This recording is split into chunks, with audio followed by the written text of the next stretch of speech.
Welcome to Political Football with Dave and Clev and theoretically Scott. I assume he's had some other transportation incident trying to get his kids to and from their football games. But I'm sure he'll be here. He'll be here soon. Oh, and look at that! Look at who decided to join us, Mr. Scott Bishop. How you doing, Scott? I'm good. How are you guys? We're good. Now, we had a 20-minute pre-show planning meeting that you just didn't show. No, I'm kidding. We logged out like 7:59. I didn't hear nothing about this. Yeah, no, we just got started here. So everybody, welcome to Political Football. Dave, Clev, and Scott. We are on the Matty Ice Media Network. This week, football starts tomorrow. NFL football starts tomorrow. Crazy college already started. And so this week we're going to go over some of our season-long predictions so we can keep track of these things and make fun of each other as the season goes along. We've got DK Metcalf being a bust from Cleve. We've got the Tampa Bay Bucks are frauds from me. Scott, I'm sure you've had terrible takes in the past. So, and in the future and today, they're coming. Exactly. And so we will get them logged on here. So as we wait for apparently now Cleve's internet has gone down, but that's just because like the world is not ready for his fire takes. And so I'm sure he'll return here shortly. We have a lot of things to get through. We do. I figured we might have consensus on a lot of them, or some of them would just be more interesting to hear what we think, but don't really need a ton of discussion. So that was more the thing. Cleve, are you back? Yeah, you know what I just did? I tried to adjust my screen and I hit the power button. Work off.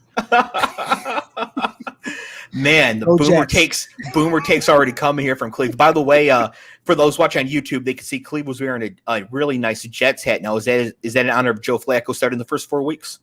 Yeah, old man Flacco. God.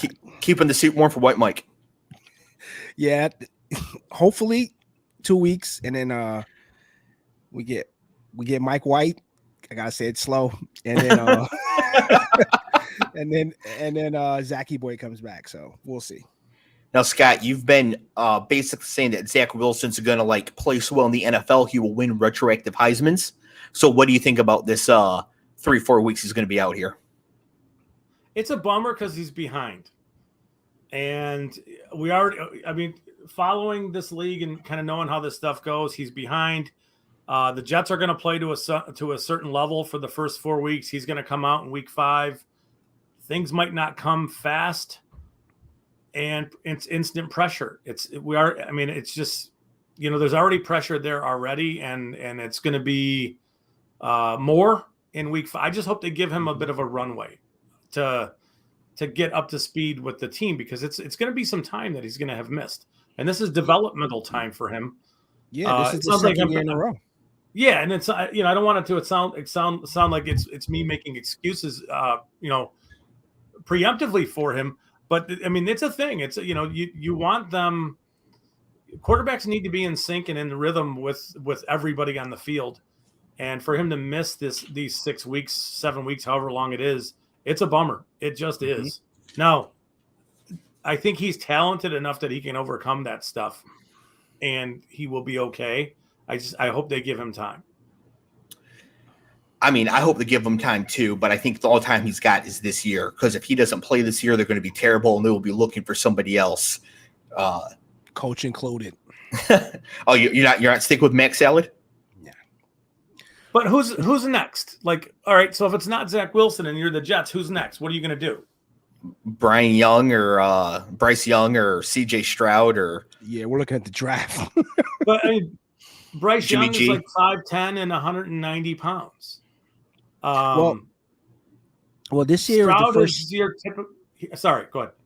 Yeah, this year is the first year. I don't think, unless Dave correct me if I'm wrong, I don't think we have any rookies under center this week 1. First year since 2007, there won't be a rookie starter in week 1. Yeah, so that's telling you what's going on. Like we've seen enough of that type of stuff. No, it's telling you that Pittsburgh doesn't know what they're doing. Oh, the Pickett show is going to start real quick. Yeah, I don't see. Start real quick, brother. It is, especially with that fan base. The first God. incompletion Trubisky throws, they're going to be screaming for which will be the first pass he throws. I feel sorry for Mitchie boy. It's going to get rough. It's going to get rough up there. But it is sort of important having this context for the no rookie QB starting for some of the awards and whatnot we're going to talk about here, because if no quarterbacks are starting the year, offensive rookie of the year opens way up, right? And so we'll get to that, but we're going to start out here. We're going to come in hot. Very first thing I put on our list here: who will win NFL MVP? Cleve, you first. MVP. Ooh. Well, can I get two? No, give one. Give one. Yeah. I think because of the chip on his shoulder for the contract, it's probably gonna be like Lamar. I love it. Yeah. I love it. Scott, who do you have? I love that too, and I didn't think about that from that angle, but it's going to be a quarterback. We kind of quarterback award. We're at that point. I'm going to go with Josh Allen, but I like the Lamar pick. I don't feel great about the Josh Allen being MVP thing, but great quarterback on the best team. I mean, that's a good recipe for it most of the time. I like the choice of Lamar. He was obviously very high up my list as well, and we'll see why a little bit later. But he also did just win it, and for some reason I feel like it's harder to win it again in a short period of time. I know Rodgers just went back to back, but Rodgers had 2 crazy years doing that, and so I just think if anybody else is viable, voters will tend towards the other viable candidate over the person that just won it, especially when that person is Lamar Jackson. Win a bunch of games, and then I think it changes it. Yeah. He's got something to prove. He's got something to prove. I think to himself. Hey Ben, he's got something to prove to himself because I think Friday is the self-imposed deadline that he put on. Yes. I don't think a deal is going to happen where he's going to get 230 guaranteed by Friday. So there's probably not going to be a deal in place. Thank the Haslins for that bullshit. Can you imagine the Ravens not wanting to? What in the world could they be thinking? Like, well, I mean, we're gonna go through. We're gonna go through the rookie quarterbacks, and there's a dude I love in this coming class. Just love him, and it's not Young or Stroud. His name is Malik Millis. No. But when you take a quarterback, you're flipping a coin at best. Who's the backup in Baltimore? Tyler Huntley. Yeah. No, he played good. Huntley could probably start it. I mean, if Huntley were playing in Seattle, he'd be we'd be talking about them not being necessarily in the hunt in that division, but we wouldn't be talking about them picking first. They could pick first. I would trade Zach Wilson for Huntley straight up. I would do that too. Thinking about it. Cleve, you said you were going to say a second name. I want to see if it's the same as mine. Who was your second name you were going to say? Well, second, it would have been Josh Allen, but Scott took my thunder there. Mine. So So mine 20-1, Jalen Hurts. That's good numbers. It is, yeah. That's a good number on Jalen Hurts. So I can see the Eagles winning 12 games pretty easily. That division is garbage, and the Cowboys have some question marks. They can go 5-1 in that division. They have the easiest schedule in the league. I can really see them winning a lot of games. Hurts is a dual threat quarterback, so he can put up huge numbers, and he has a lot of really good offensive skill position players. So it's not one player to dominate or steal votes like Cooper Kupp and Matt Stafford. He can get it to A.J. Brown, Devontae Smith, Dallas Goedert, and sort of spread it out there. So if they win a bunch of games, it's a great story too, because everybody's like, oh, can he pass the ball and all this? Somebody else, and I wish I could remember who, this is not my observation, but somebody I was listening to said that every year since Jalen Hurts got to Alabama, he has gotten better at playing quarterback. Like, he continues to improve year after year after year. We actually don't know where his ceiling is. He has not hit it yet. He's going to keep going, and everything could just come together for them this year. So I've got Jalen Hurts winning the MVP, and that's my choice. I put the odds on there 20-1 just to give reference. I didn't pick him because of the odds. I picked who I thought would win. It's a good call. He has every opportunity to do so. I thought you were going to say your boy down in Jacksonville, Hippie Jesus. Trevor Lawrence? Yeah. Hippie Jesus. Is Trevor Lawrence a hippie? I knew who you were talking about. The long hair, hippie Jesus. Come on. Oh, I was like Christian Kirk. It's got the right name, anyways. Yeah. So we have a question here from Ben in Cleve. He says, "Can Dak Prescott get an MVP if he outperformed?" Like, I assume Ben's saying if he outperformed like expectations for the Cowboys this season, but the Cowboys always have astronomical expectations, right? Yeah. Super Bowl or bust. Even with Mike I McCarthy. think it's gonna be tough for any quarterback to really come out of nowhere and win this. Like, I mean, there's one guy, Kirk Cousins could legitimately lead the NFL in passing, and he could throw 40 touchdowns, and I don't know that he could win the MVP. No, and it's not out of the realm for him to throw for 40 touchdowns. It's not. it is not. No, it is it's not. Just he's not gonna beat out Lamar and Kyler Murray and Josh Allen and these other guys. Just I think Dave, if I'm not correct, I think we said this last season. You and I were debating what the MVP standard is in football. Is it what Scott just said, or is it like if we remove you from the team shit? Like we saw what happened with Baltimore when Lamar got hurt. Like they started to lose games, right? So It's like is the MVP in the NFL, unlike the NBA? Like if I remove you from the equation, like okay, now we're gonna suffer, or you throw for 50 fucking touchdowns and you're like leading the league in every way and you still don't win it. So we know it's not the latter where if you remove them from the team, because a defensive player will never win. And for a lot of teams, removing one defensive player would be much worse than losing not a quarterback, because there's only like 12 good ones, but any other position on the field. Like for the Titans, losing Derrick Henry would be terrible. Mm-hmm. Tannehill would be terrible, although Malik Willis would be very fun. But losing Harold Landry is really bad for them this year. He tore his ACL, and he's going to miss. Like their defense is going to be trash this year now because this one person is gone, and there is no chance Harold Landry would even sniff the MVP. What do you guys, as a means to the side of this? What do you guys think would happen if Aaron Donald were to? I was just going to say that, Scott. I was just going to say that. Yeah. Or if Matt Stafford didn't play, which one's worse for the Rams? Yeah, I was just going to say that, Scott. Well, yeah, it's going to be Stafford because quarterbacks are they touch the ball every play, everything like that. I know, but it's not as big a gap as we think. Yeah, but it is really. But if it's Cooper Kupp or Aaron Donald, now it's a question, right? Is it like the best wide receiver season of all time or Aaron Donald? Now I think it's close. Like, could they get by with Allen Robinson and signing Will Fuller and whatever?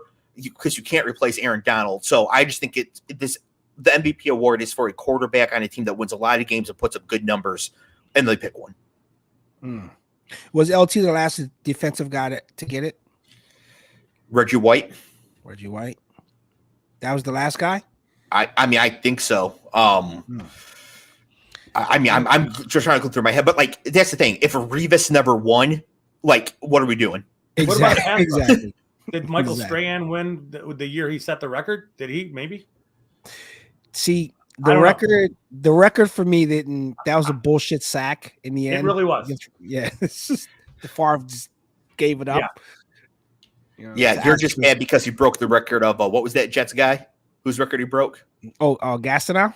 Yeah, it's my guy, 99. Yeah, so you're still bitter about that. So for MVP, we've got Lamar, Josh Allen, Jalen Hurts. Again, all of them are within the realm of possibility. I don't think anything's too outlandish there. Offensive Player of the Year. Now, this is an award that does not have to go to a quarterback, and actually usually doesn't, because the quarterback who would win this just wins MVP. So, Offensive Player of the Year, Scott, who do you got? I don't want to say his name just because I think it's a boring mail it in type of thing. Jonathan Taylor, Jonathan Taylor.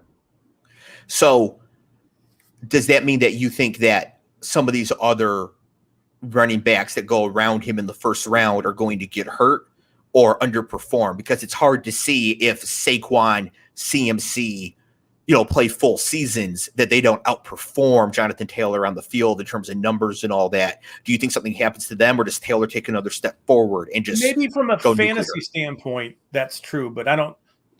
When Jonathan Taylor scores 18 or 20 touchdowns, I don't think it matters that McCaffrey caught 100 passes. You know what I mean? Mm-hmm. So it's just not. I don't think it's really all that relevant to the way they vote. Okay. So it's all about the touchdowns and the real deal value for an award like that is when a guy does score 20 times. Yeah, other players might be a little more productive in other ways, but nobody scores 20 touchdowns, kind of thing. Yeah. It might be lazy analysis from me to look at it that way. Probably. I mean, he's a good player. They got a good offensive line. He's the focus of their offense. The division is not good. We just went over how the Titans don't have a good defense, and they got Jacksonville and Houston. So he's got like 6 games where he could rack up 850 yards on the ground and 10 touchdowns just in those. Yep. Right. So I don't think that's unreasonable at all. Cleve, who do you have for Offensive Player of the Year? Baker. I'm dead serious. Wow. It's political football, right? It's political football, right? Okay, so Baker Mayfield, I was not expecting that, not expecting that at all. We got to get into this. Yeah. So here's my question, Cleve, and this is a serious question. Okay, I'm ready. Let's fast forward to early January. They announced the award. Offensive Player of the Year goes to Baker Mayfield. Is it possible for Baker to win this award, but not for DJ Moore to win it as his leading receiver? Do you see what I mean? Yeah. Like, is he, because Baker's not going to run for 700 yards and 8 touchdowns on his own. So if he just goes insane passing the ball, but doesn't win MVP, are we looking at like a DJ Moore really did it sort of situation instead? I mean, now that you frame it up like that, you tee it up like that, that's a good way to look at it.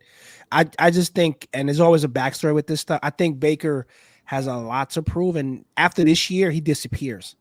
If he doesn't make noise this year, it's Thanos snapping the finger, and that's it on his career. Because I think that the fact that how he ended up in Carolina, it showed that no one else wanted him, and they had to kind of get him off the, like just get him out the building. And I think he did mean I'm gonna fuck them up. But I think it was off cuff. I think week 1 he's looking to do damage. Carolina plays Cleveland week 1. I think he's looking to do real damage. Yeah, and honestly, I wouldn't care because it's football. I mean, I think he might have had a off cuff moment, or he said it in not to be hot mic'd or whatever. But it's like, I think he has a massive chip on his shoulder, not for Cleveland, just for the entire league, because no one else wanted him. No one made a play and says, you know what, we could use this guy, develop him, whatever. I was very hard on him when he came into the league, but I was also hard on him I was also not cognizant of him having a losing culture and an organization that's just inept behind him. Like, it just didn't do him any favors. Plus his attitude, in the beginning didn't help things either. But when he started to come around, and then the guy played hurt, and then they got him out the building. So, And with the whole Deshaun Watson situation, ownership and management, Baker might not be the problem. Like, he might have had a bad attitude for a good reason. Yeah, that place is a fucking shit show. So, I mean, I think Offensive Player of the Year is probably out of reach, but the general sentiment that Baker is going to make the Pro Bowl. I mean, it's kind of what you're like. He's going to just really come roaring back. I mean, I think that's a great call. And I don't know what the odds are for Baker to the Pro Bowl, but I'm going to look it up. I'm going to bet it. For me, Offensive Player of the Year, no shock after people listening to the previews, Justin Jefferson, 12-1. I'll get more into this later as we get into some of the receiving stuff, but I think that Justin Jefferson might have the type of season where that just sort of locks up this award. And at 12-1, that's a bet I did actually make. And I do think that he will get it. Scott, Defensive Player of the Year.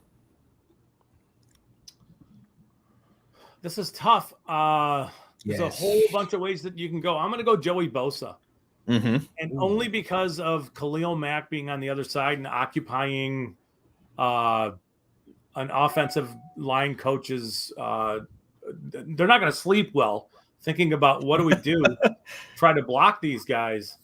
I see Bosa as maybe more disruptive as a pass rusher than Mack, and I just don't know how teams are going to approach it. So who do you take away? You know? Yeah. So this is very interesting. So here's who I have for this, Scott, on my notes here. I have at 20-1, Joey Bosa. And here's my note. All the talent on the Chargers defense should leave Bosa more opportunities to face a single blocker than he would if he were the only good player on a bad defense. Lockstep. Yes. Lockstep. Yeah. Cleve, you going to jump on the bandwagon here, Joey Bosa? You got somebody else? Surtain. Oh, for Denver? Yeah. Just because they face so many pass attempts and he's good and They're gonna try him. They're gonna try him out. He is. That's a mistake. He should not be tried. Yeah, try the other guy. Look over the other way. I don't even know who it is, but try them. Yeah. That's I would not. I mean, but the thing is, in that division, I don't think that Patrick Mahomes and Justin Herbert very much care about who's covering their receivers. And I don't think Devontae Adams thinks that anybody can cover him. So Correct. In the division, he might actually get tried a lot by all this talent, giving him a more outweighed chance to show out than he otherwise would have had. Yeah. Mm-hmm. Okay. Offensive Rookie of the Year. Paul in the chat said Malik Willis #1. Which would be amazing. It would require something terrible happening to Ryan Tannehill, so I don't really want to root for it. But Malik Willis, I mean, I guess he could just play really bad through like the first month, and then Willis comes in and crushes. But I don't think Malik Willis will win Offensive Rookie of the Year. Scott, who you have Offensive Rookie of the Year? Olave. And I just think it's safe. It's Garrett Wilson goes to the Jets. Elijah Moore is already there. There's some unknown stuff with what's happening with the quarterback position. We know this. Mm-hmm. Jameson Williams is in Detroit, not playing for the first 6-ish games. Drake London's in Atlanta, and I just don't know what you have with Mariota and Desmond Ridder, rookie quarterback. I don't know what's there. Mm-hmm. I'm missing Treylon Burks in Tennessee. It's just like Olave Olave to me was the most NFL ready prospect, although his floor is lower. His floor is lower. That distracted me. What was that? Paul said that his Malik Willis reference was about you getting things wrong, specifically his draft position, which we were all in that together. I had money on Malik Willis at 2, so I can't let you. Whatever. Yeah, I can't hang you out to dry on that one. I was right there with you with the wallet. So in 2 or 3 years, we'll talk about Malik Willis and we'll have a conversation. Until then, it's all premature. With our co-host Baker Mayfield. Mushroom grower. Man, what the hell was Olave? I think was the most NFL ready player to come in and produce at a reasonable level. I think the other guys were going to take a little bit of time. He's going to a place where they have a pretty structured offense, and they weren't going to ask a ton of things from him. But I do think that he's capped as a player. So I don't know that any of these guys are going to go off. But it wouldn't surprise me if he was, of the early receivers that were taken, if he was the one who was most productive. Yeah, he's really good. And really smart, and will just come in and learn the playbook and play well. And his ceiling might be capped, but it might be capped at Tyler Lockett. Right. Okay. It could still be capped at it's something really good. It's just like, okay, you're never going to be Julio Jones, but most teams would take a prime Tyler Lockett at any point. So, Cleve, who do you have for Offensive Rookie of the Year? Pickett. Oh, you think he's going to get this job pretty quick and just come in and rip it? Yeah, I think what we saw in the preseason, and I think that they're giving Mitch a chance because they brought him in. They're giving him the veterans kind of tip of the hat there to see what he can do.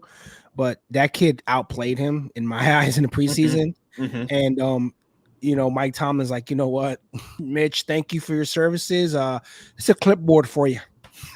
Here's $7 million to hold the clipboard.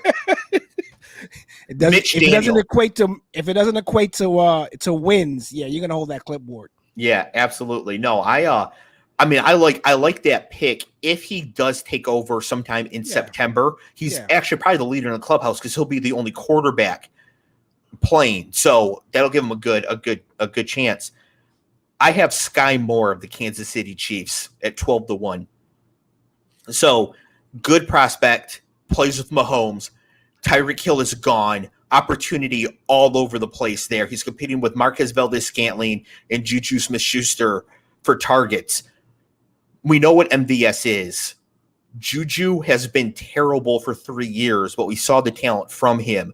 But there's no reason to think that a really talented rookie cannot, like, by the end of September, be the primary wide receiver option for Patrick Mahomes. Kelsey will be the number one target, but if the number one wide receiver option for Patrick Mahomes is going to put up serious numbers and have a lot of eyeballs on their production because everybody wants to watch Mahomes. And so I like Sky Moore at 12-1 for that award. So he's a kingmaker. Yes. Yeah. I mean, well, the thing is because he gets all the prime time, he gets all the thing. Everybody talks about him. So it's always like, look at the throw by Mahomes. And it's like Sky Moore catching and running with it. Right. So people start to it's like the Jamar Chase all over again. No, Jamar Chase is a generational wide receiver prospect. I don't think anybody will. You could honestly put Jamar Chase in an Adam Gase offense with Jamarcus Russell at quarterback and you get 1,000 yards. I hope you can see the laces. Yeah, Jamar Chase is that dude. So Ben foreshadowing that we're going to defensive rookie of the year next. Ben says that my choice is so obvious I don't even need to say it, and that's right. My choice is George Karlaftis, defensive end. No, I'm kidding. It's Aiden Hutchinson, obviously. Yes. Do either of you have anybody besides Aiden Hutchinson? No. Yeah, I mean, best player in college football in 2021. Should have won the Heisman Trophy. Damn it. I mean, he was the best player. Finished second. Did you say he was the best college football player in last year? Yes, last year, yes. Just the best pure player in the sport last year, without question. Bryce Young won the award. If we're being honest, if Bryce Young's going to win that award, Jameson Williams should have won that award. So, are we ignoring other players in college football to say these things? No, I mean, Bryce Young won the award. Hutch finished second for the Heisman Trophy. And also, like in college football, when you can be a disruptive defensive player, you often are the best player in the game. So you think Hutchinson was better than Alabama's edge rusher last year? Oh, yeah. Yeah, without question. Without question. Yeah, without question. Welcome to the show, Scott. Yeah, this is what Dave does. Not even close. Even close. Not even close. Not only did Hutch have better numbers, we're gonna need a blood draw. Not only did Hutch have better numbers, right? No, he also actually finished in the Heisman voting, and he went second overall, which means that we'll see if Will Anderson this year can finish second or higher in the Heisman voting, and go second overall or higher. He didn't have better numbers almost anywhere. He couldn't possibly have been drafted because he wasn't draft eligible last year. I'm saying this year. We'll see if Will Anderson could do it this year. He's a year behind. I know he's a year behind, but you have a bunch of quarterbacks who are getting drafted early. Yes. Put up Ben's comment. Ben's about to get his face owned right here. So he says Walker put up 5 touchdowns against Hutch last year. Notice nobody mentioned Kenneth Walker in the Offensive Rookie of the Year segment. Also, Aiden Hutchinson stripped Peyton Thorne that David Ojabo recovered for a touchdown, and it got overturned. And that did, in fact, cost Michigan that game. So while Kenneth Walker did have a great game, Hutch actually won that game and had it ripped from him by the review booth. So, I mean, call the fumble on the field. They come back and overturn it. Nothing clear. Whatever. It doesn't matter. Michigan won the Big Ten. We beat Ohio State. Sparty can have their little whatever. But yeah, Kenneth Walker will be great for the St. Louis Battlehawks in 4 years. We'll see Hutch in Canton in 12. So, but yeah, no, I mean, but seriously, for this year, though, for Defensive Rookie of the Year, Aiden Hutchinson, he's in a great setup. Of course, has amazing press coverage already because of Hard Knocks. And really could put up some good numbers. I think it'll be hard for any other defender to catch him. Scott, is there any other defensive player that you think, like if it wasn't Hutch, God forbid, tears his ACL week 1, anybody else? I would have thought Thibodeau could have been in the equation, but with the knee injury thing, I don't know that that's there now.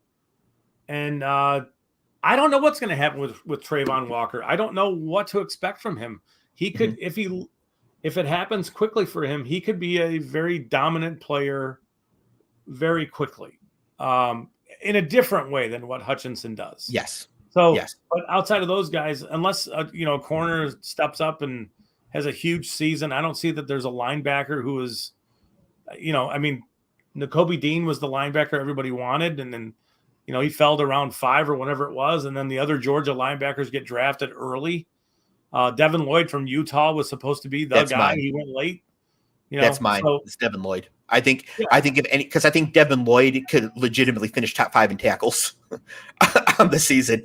Just put up huge numbers, plays for Jacksonville, and like sort of stands out on their defense or whatever. I can see Devin Lloyd getting up there, but I think it would take something to happen to Hutch. Paul says Sauce Gardner. I think it's going to be hard because I think the Jets are going to give up buckets of points. It won't necessarily be Sauce's fault, yeah. But it'll be a team effort. That's a good call. Yeah, it's a good call, Paul. I totally forgot about that. One of my guys. If there's a pick 6 or a timely game-changing interception kind of thing, that matters. Yeah. Dave, just so you know, like last year, Anderson had 31 tackles for loss. Mm-hmm. He had 17.5 sacks in the SEC. Yeah, but Alabama also doesn't play anybody.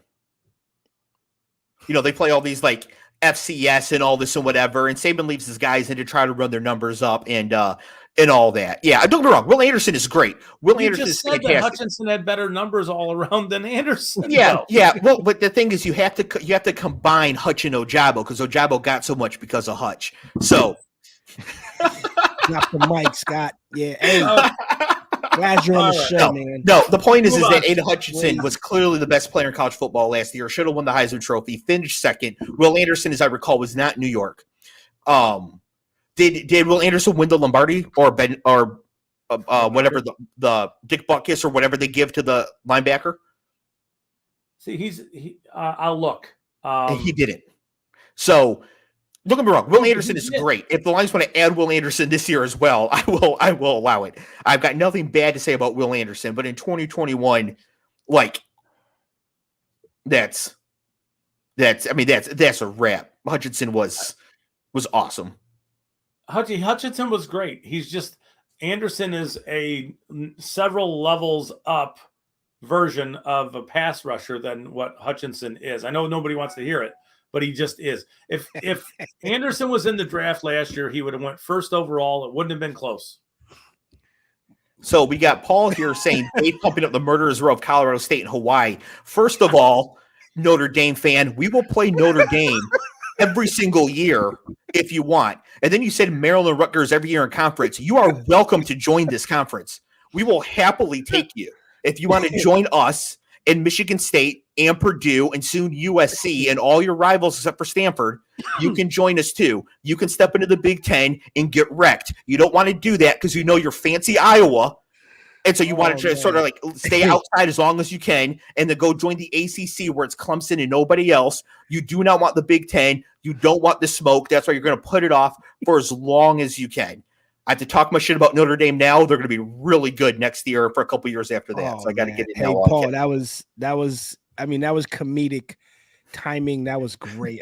My eyes are watering, bro. That's murderous row of Colorado State. Yeah, we do play Hawaii.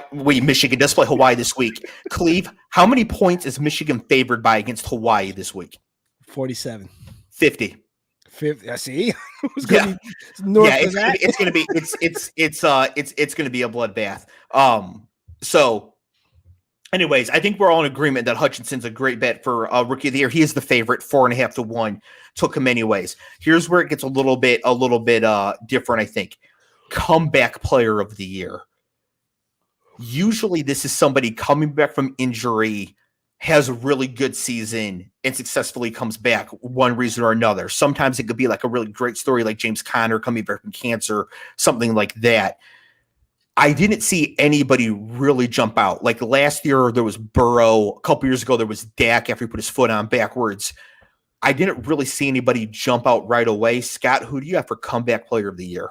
So the two who stood out to me that I think are totally reasonable is Jameis Winston is, starting in New Orleans. They have, with Michael Thomas and Olave and some of what else they have going on and the Kamara running game. Is it Kamara or Kamara? It's Kamara. Kamara. I've got that wrong for 10 years now. I'm pretty sure. Don't quote me. Don't quote me. It doesn't matter because I'm not going to change the way I say it anyway, which is terrible. But the running back, it's 41. Edwards. So it's Winston and to me it's Christian McCaffrey, and I think those are the two. Yeah, that was my guy too, Christian. Yeah, CMC. I mean, I don't think it's a. I mean, if McCaffrey finishes at any level of play, which he should, as long as he finishes, that's the thing on him.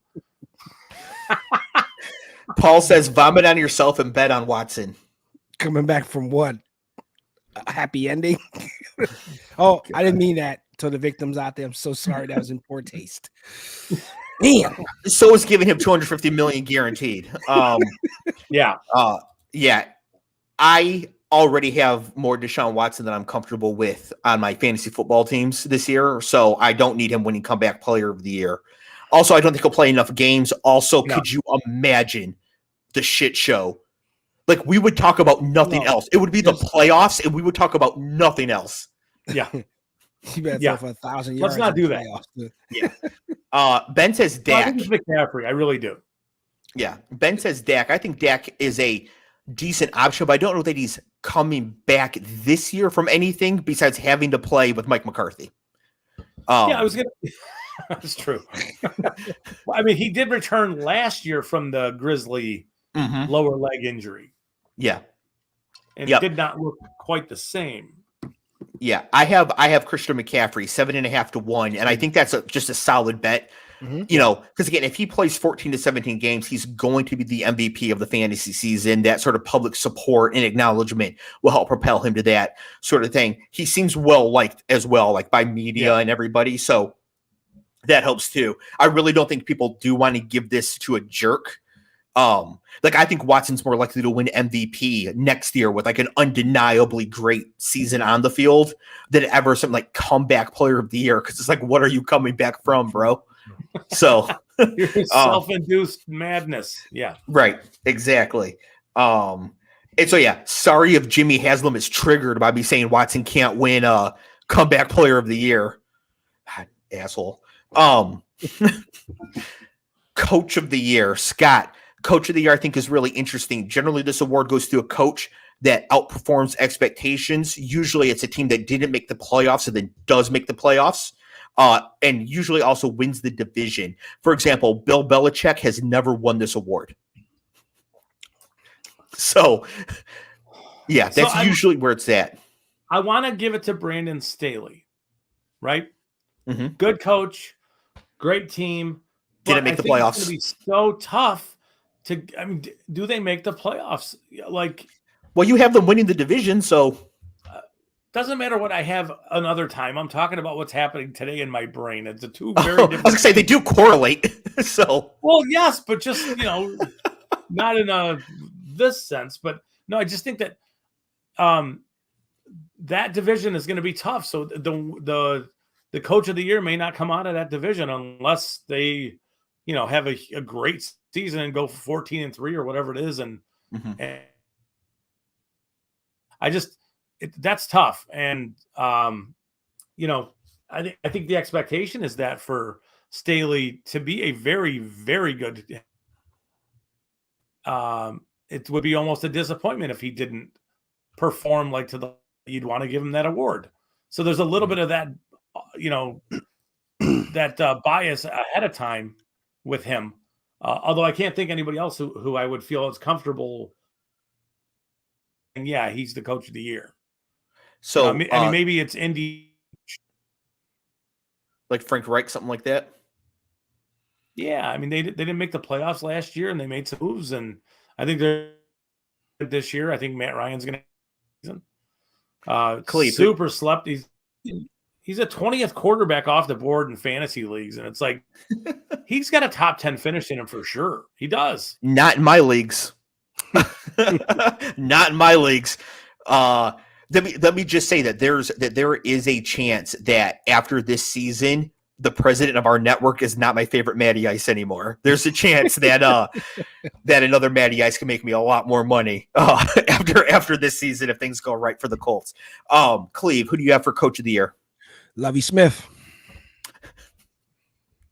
In 2022, Cleve, 2022.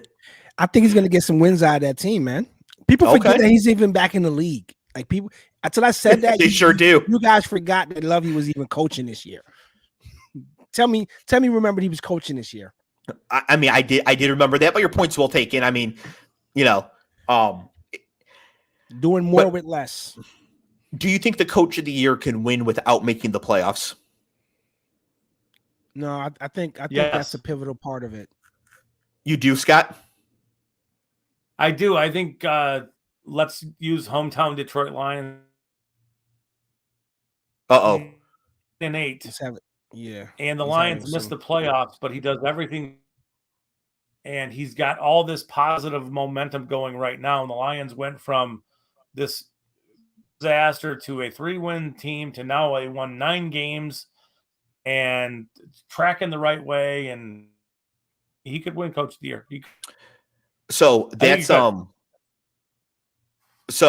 that's what we got, Paul, here, Coach of the Year, forward down the field, the charging team that will not yield, the Detroit Lions.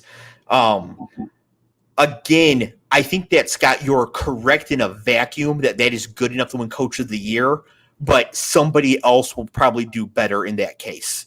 So, like, while that's a winnable situation, Frank Reich will win the division with the Colts, and so they'll give it to him instead because his year was even better. Something like that. For me, again, this is connected to my MVP. I have Nick Sirianni at 18-1. If Jalen Hurts is going to win MVP, they're going to win about 12 games. Did the Eagles make the playoffs last year? If they did, it doesn't matter. Like they got destroyed. And so, they come out, they get like a 1 or 2 seed. They do a really great, Hurts has a great season. I can see Sirianni getting the Coach of the Year award. And I think at 18-1, he's a pretty solid bet. Yeah. Yeah. I mean, they are poised, and they really are. Okay, we're gonna go a little rapid fire here to get to some of the more team specific ones at the end with some more discussion. Unless somebody says something truly insane, eyes and Cleve. All right, who will lead the league in passing yards, Scott?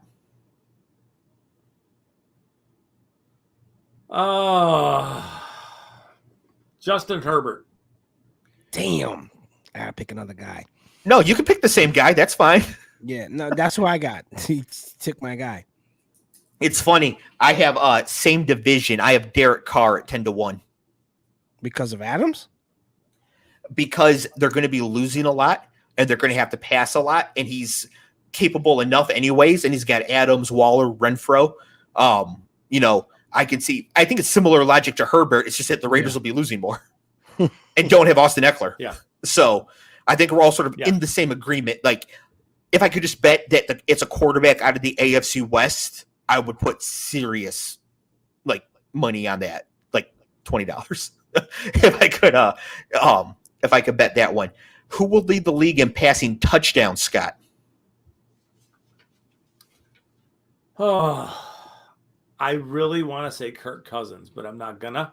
Ooh. But I think we're gonna be looking at me sideways on that one. But he's thrown 134 passing touchdowns to the Vikings in his full 4 years there.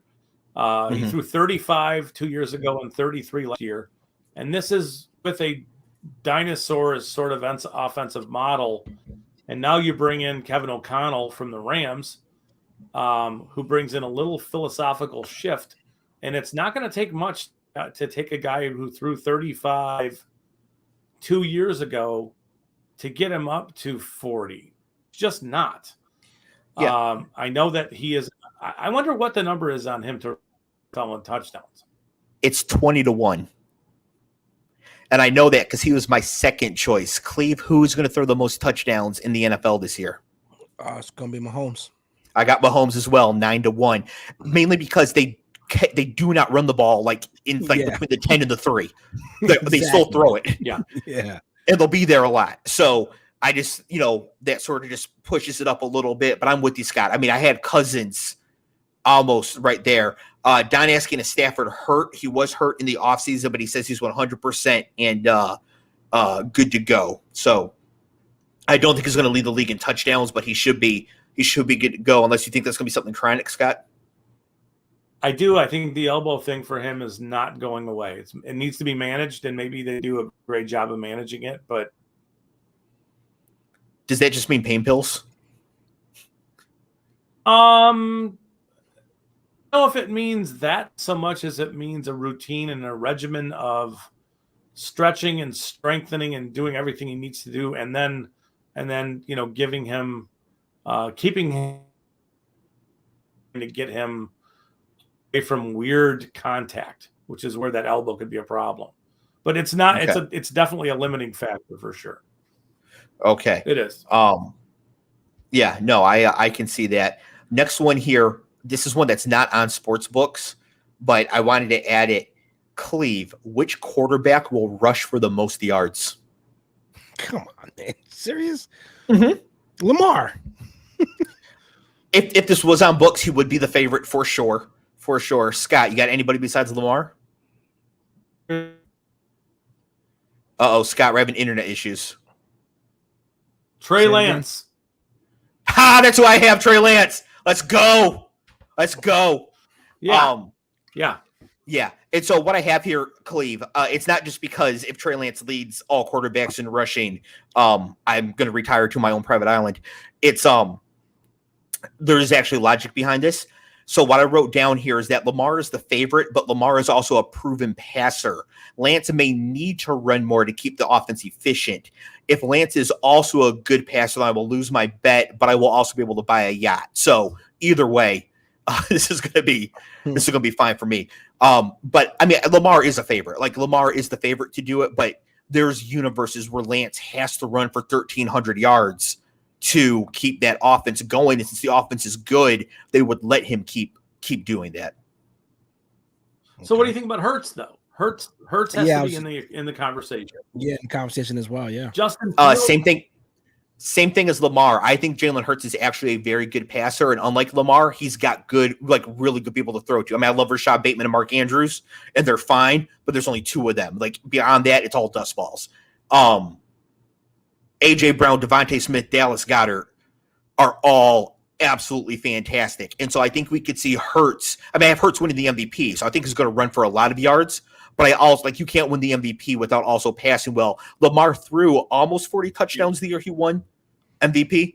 So that's what I'm saying. I think Jalen Hurts can pass the ball above average. For me, the Lance thing still sticks. He may just have to keep doing it. Okay. Cleve, who wins the rushing title? Jonathan Taylor. Yeah, Johnson Talent. We all knew who you meant. We all knew exactly who you were saying. Johnson Talent will win the rushing title. I mean, again, he is the favorite, but I think it's a solid bet. Scott, with you thinking he's going to be Offensive Player of the Year, I assume you have him as well.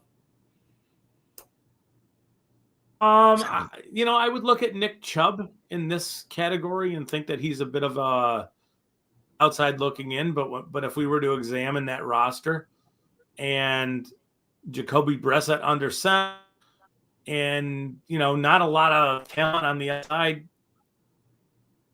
could potentially lead the NFL. We're talking NFL and rushing, correct? Yes, Scott. I think your kids might be streaming Call of Duty at the same time. Your internet is it's chopping. It's chopping. It's cutting it out here. You want to log back out, log back in? I'll put you back on. See if that fixes it a little bit. I will do that. Let's see if we can get it fixed. Okay. In the meantime, we can deal with this nonsense. For the rushing title, the Sparty Slappy himself, Ben says Kenneth Walker III. He has a hernia and isn't going to play for at least the first 4 weeks, if not later. So I have to think he's a dog to Jonathan Taylor in this case. I think Kenneth Walker III is a fine prospect. He also plays on a team with Rashad Penny. And on a team that's not very good, which does not help his case much at all. So while I do like to make fun of the Sparties, I do think Kenneth Walker III is a fine prospect. I just don't know that this year is going to be quite the year for him. Scott, are we back? I hope so. Still a little choppy, but I'll let you know if it gets if it gets bad again. So for me, for the rushing title, I'm going to need something to go right on this one. I mean, obviously, I think Jonathan Taylor will win, but I have Ramondre Stevenson at 60-1. Okay. It's going to require either him like taking a giant leap forward in his second year and just relegating Damian Harris, or something happening to Damian Harris. But if something does happen to Damian Harris, we have a super talented running back with the backfield almost to himself in New England, Clev. Who are New England's wide receivers? No clue. Exactly. So one of them's at least I didn't drop it like Aguilar. So, like that's the point.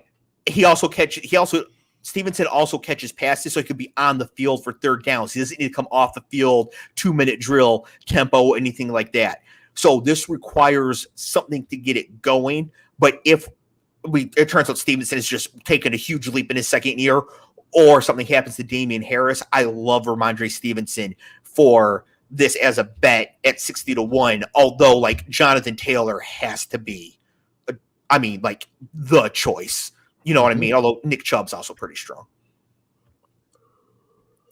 That's lead where the I league was in rushing. I just think that script-wise, I think they're going to need to. Yeah. Going to need to feed him the ball. Yep, absolutely. Which is why for who will lead the league in rushing touchdowns, I have Nick Chubb at 10-1.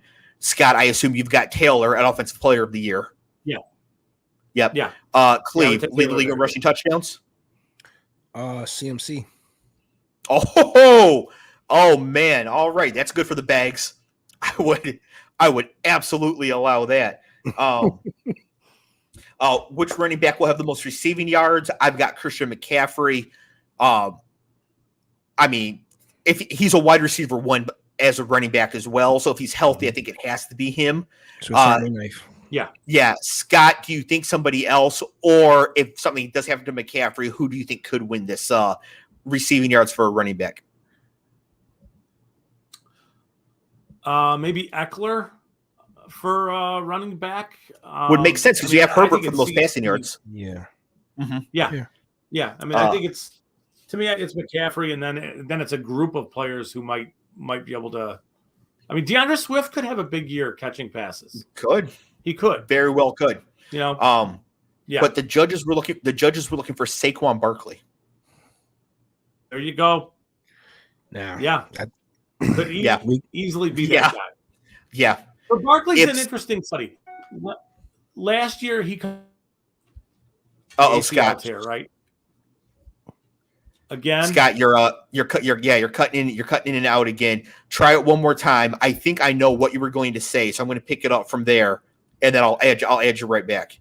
So where I think he was going was to say that he's going to be an interesting study this year because he came back from the ACL last year and got a whole different type of injury. Remember, Kadarius Toney rolled up on his ankle, and it was like the size of a watermelon. Yeah, and it was a high ankle sprain, so he never came back quite from that. But his ACL should be fine by now, and it's clearly been long enough since the high ankle sprain. Therefore, it's likely that we might just have Saquon Barkley back again, right, Scott?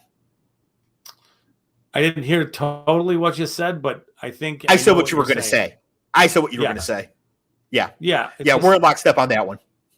Yeah, the violence and torque that he applied to his knees and his lower body to make those cuts, it just wasn't coming back last year. It was always going to take time. He's back. He is back. And then I have I do want to get to the team stuff here before we get out of here. So I've got just one more thing I wanted to say here specifically. Now, I said Justin Jefferson for Offensive Player of the Year.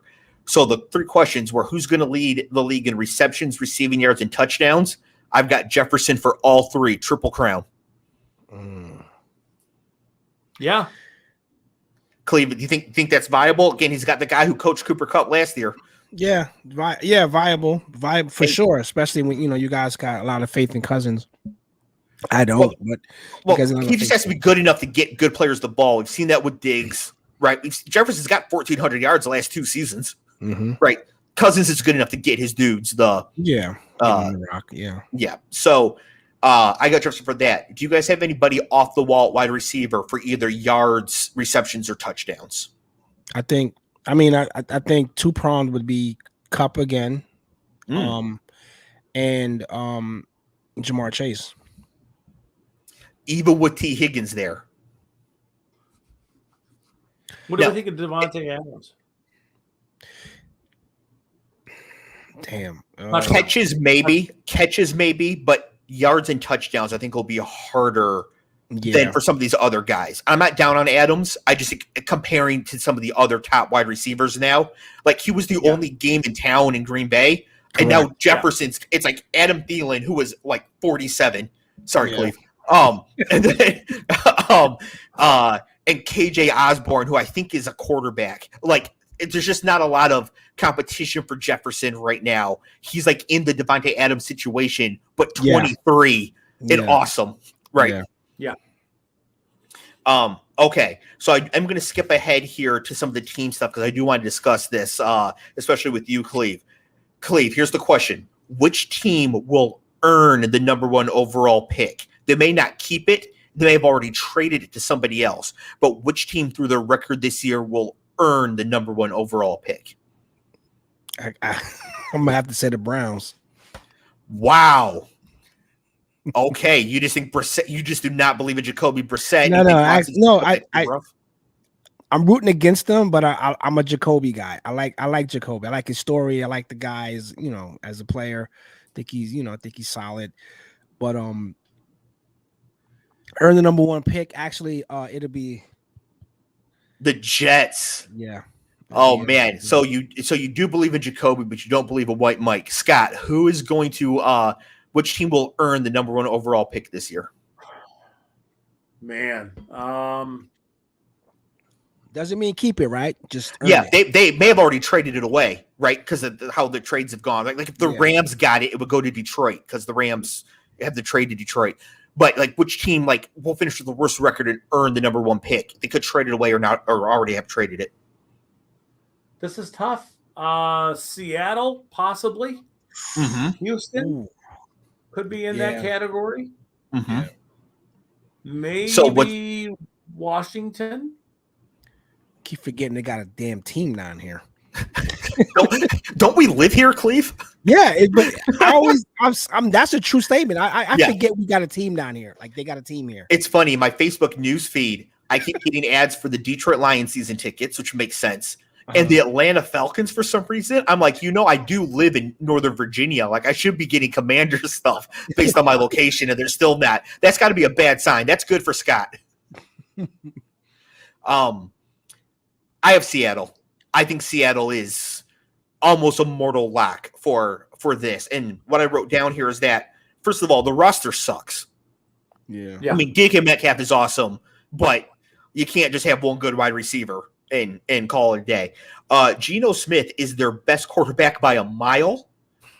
Geno Smith is their best quarterback by a mile. Their coach, Pete Carroll, does not know what he's doing. But most importantly, this team thinks they're going to be competitive this year. Their offseason was done in such a way that implies they think they can compete. And they're going to get destroyed because they are terrible.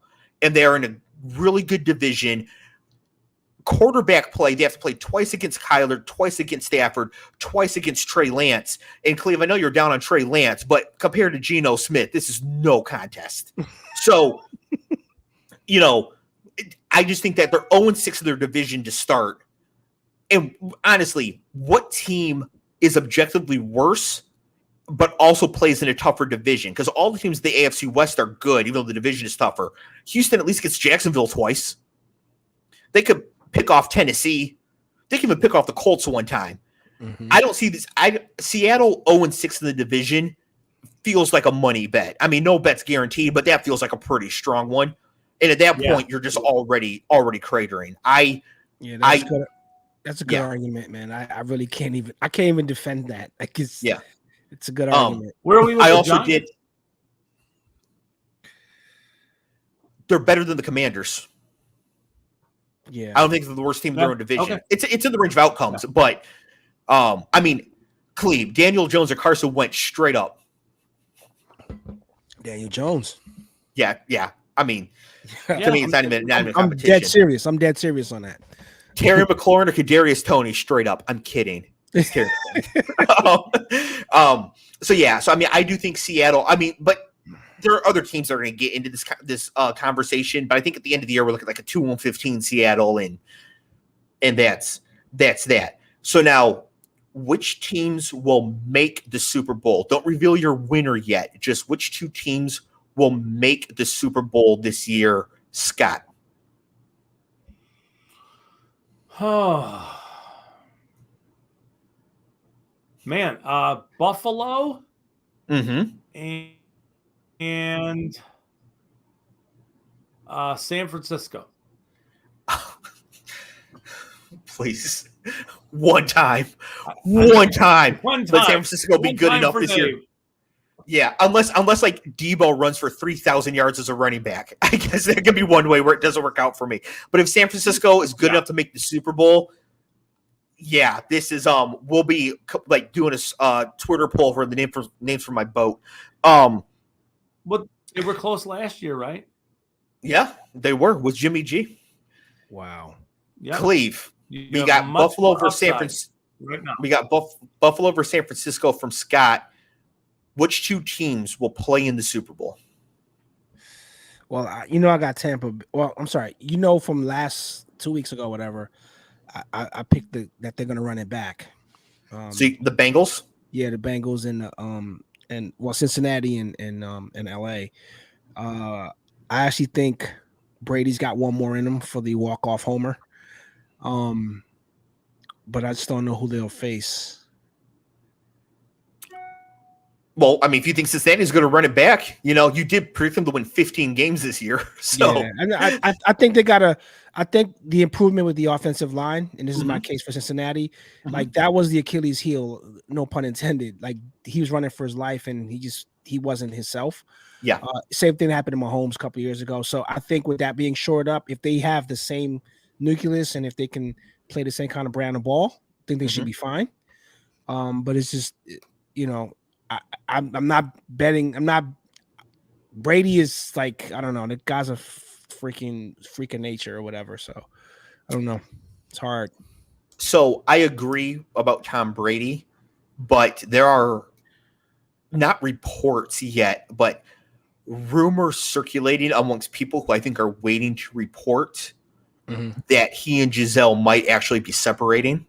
Yeah. And I remember my first year really following soccer closely was 2008. There was the Euros that year. I watched them because I was home during the afternoons with my job. Loved the sport. Fell in love with the sport. I was like, I'm going to pick a team. Michigan plays in the largest stadium. I was like, whoever plays the largest stadium in Europe, that's who I'm picking. It's Barcelona. So I picked Barcelona. And they win 6 competitions that year. They were in 6. They won all 6. Insane. However, that year, they had also added Thierry Henry from Arsenal, who was like a former best player in the world, was still only like 28 at the time. And he was dog shit. Terrible. Like awful. I've been watching the sport for like a month and I was like screaming at the TV to get this guy off the field. You know what I mean? I was like, he's all reputation. He can't do it in Spain. I'm yelling all this stuff, right? The next year, nothing changes. He scores like 30 goals in domestic competition. And it's like, well, what the hell happened? You're older. Like now you're 30. The competition's the same. Your position's the same. The team around you is the same. What happened? Well, it turns out he was going through a really bad divorce. And like he couldn't concentrate. He's from France. The wife and the kids are in France. He's trying to play in Spain. He's worried about the custody. Like all this terribleness. And then by the next season, it's all kind of, it's worked out and through and whatever. And in the rear view, he comes back and he's great again. I can see if the strong rumors that are just waiting for one thing to get reported are true, Brady would have to be like almost a Kobe Bryant level robot to be able to play at his level, the level he would need to at 45 to be successful. I'm not going to bet against them. I'm just saying that like this could actually be this sort of challenge, he might not be like, you can't prepare for it. He just may not be able to overcome it. So here's my thing, because I've heard that too, and I think I know why. Because he was supposed to retire, like that was in the plans. I think he threw his family and everyone a loop when he says he's coming back for whatever reason. Because we really don't know. You and Scott don't know why this guy. What is to prove? You 7 chips. Come on, like what are we doing here? But I think that he is like that Jordan type of mentality, that winning and all of that, like it's gonna trump everything. He's gonna burn everything down around him to win, because the guy was a 6th round pick, 199. The Robert Kraft called him Kyle Brady. like it's just like, I think he just carries that with him, and I think going through a personal thing, he's gonna bury himself in his first love, which is football, because he obviously showed that he wanted to play. If he did have to take 11 days off to kind of sort that out, I can't fault the guy for doing that, because that's life after football, and he has kids, and there's a whole thing with that. But I think once he hits the field, it's going to be Tom's going to go in psycho and just rip off a couple of wins and might bring a chip with it. Yeah, I agree, Cleve. I think if there is a guy alive who would take it to the field and make it like, this might be my last time out here. We're destroying everybody. It's Brady. Yeah, I'm gonna burn it down. I like Ben out here. The rumors about me and Mrs. Brady are true. I want him to know it's me. Like Elena Tyrell, tell Tommy I wanted to know it was me. That's man. So I don't know if you guys are watching She-Hulk, but on there's a guy who's so delusional he gets fooled by a shapeshifter into thinking he's dating Megan Thee Stallion. But this guy is so delusional he thinks Megan Thee Stallion would actually go out with him. I'm not saying Ben's at that point, but I could see Ben hollering at Giselle if they happen to cross paths. He would at least shoot a shot. So Tom Brady's kids, I always said they win career day, just showing up to school. Career day, mom and dad coming in. Your dad can be open heart surgeon. It's not going to matter. It's not going to matter. What if Nick Foles' kid goes to the same school?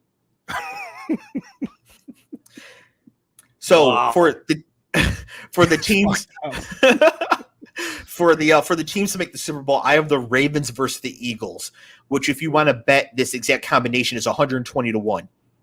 Wow.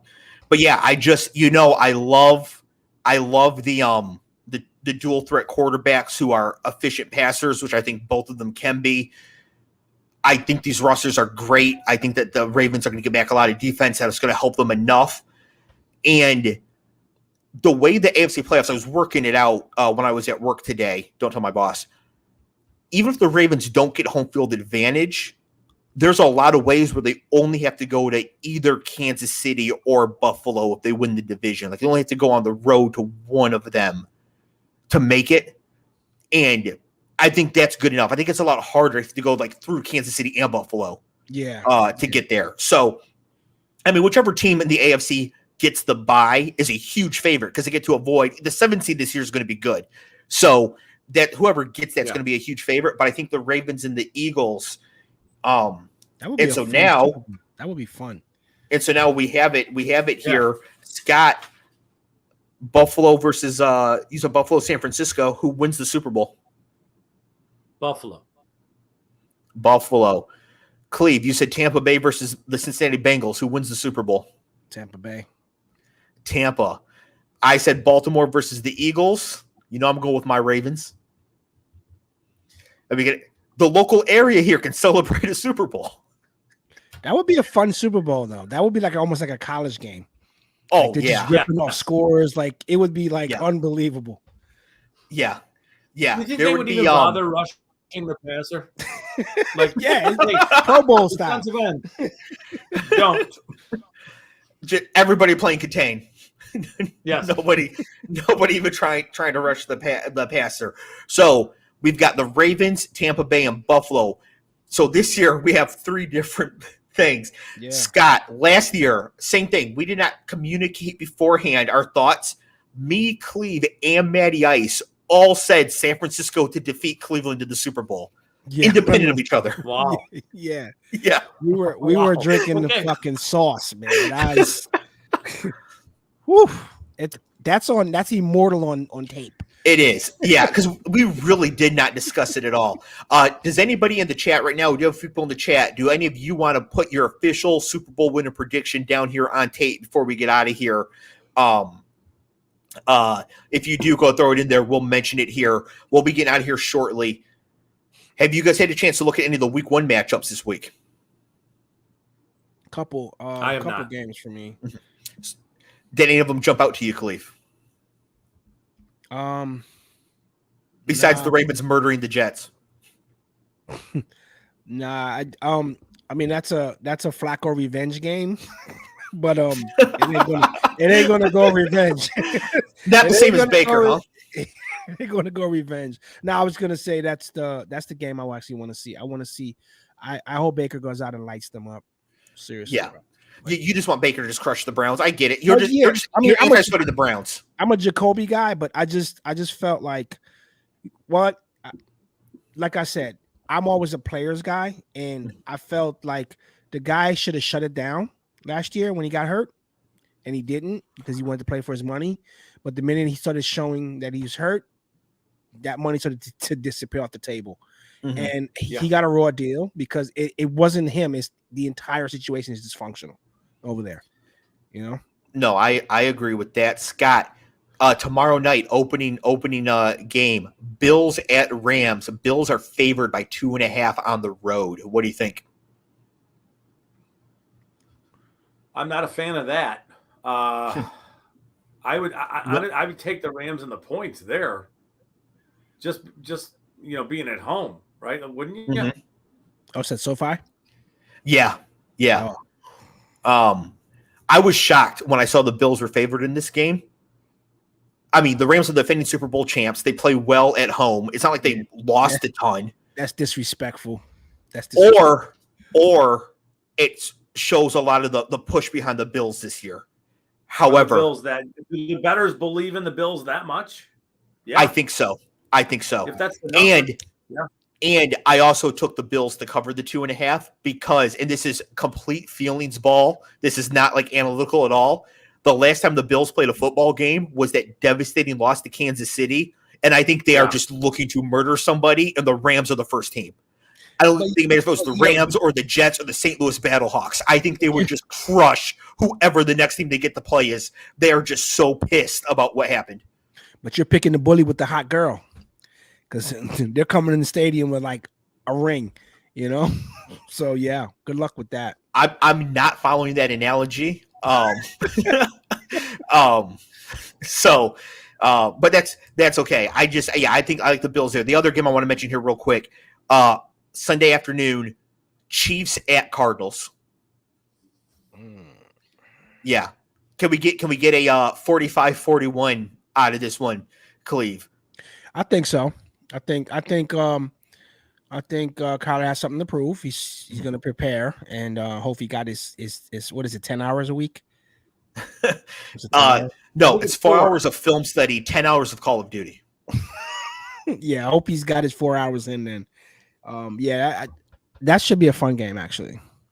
Yeah. No, I think so too. Scott, what are your thoughts on Chiefs at Cardinals? That's a super interesting matchup, and we all are leaning to the concept that that's going to be a shootout, that's going to go over the number and all that stuff. And generally speaking, when that happens, that means we're going to have a low scoring, grinded out game. It's week 1, so sometimes teams do come out slow. To me, the whole thing there is, does the Cardinals offense push the Chiefs enough to open up their offense for it to become a high scoring game? And I don't know if they're going to do that. You know what I mean? If you're trying to game plan, I don't know that getting into a race with the Chiefs is smart if you're the Cardinals. It's just not. It's a good take. Game script wise, I don't know what to expect, but certainly it's a nice matchup for week 1. Yeah, no, I think it's going to be an absolute barn burner. And There's another way to speed up that game though, and that's Kyler Murray pick 6.